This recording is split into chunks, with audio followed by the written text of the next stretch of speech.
Tomorrow is the deadline for Congress to avoid a federal government shutdown.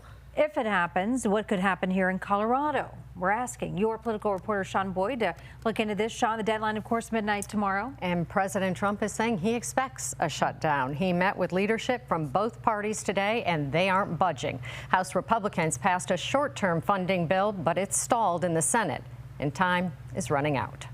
From Rocky Mountain National Park in Estes to the federal labs in Boulder and Federal Center in Lakewood, Colorado would be hard hit by a government shutdown.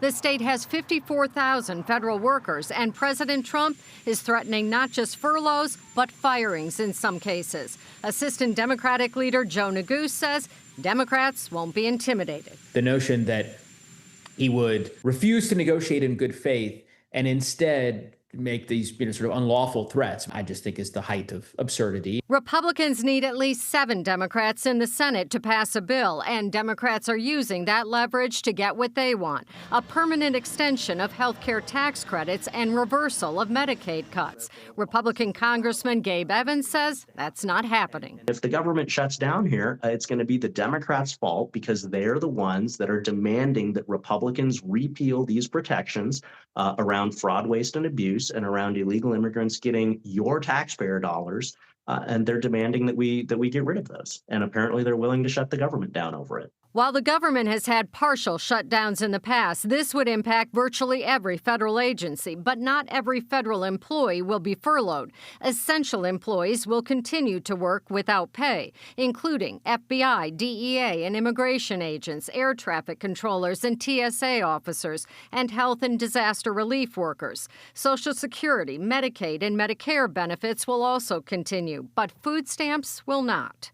I understand, and having been involved in these negotiations previously, that a negotiation is precisely that. It's a negotiation with give and take, and one in which requires all parties to participate in good faith. The problem right now is that we have been unable to get a negotiating partner on the other side of the aisle. I'm always willing to have the conversation about how do we ease some of these transitions. It just has to be a thoughtful conversation that begins with basic premises like no taxpayer money to illegal immigrants.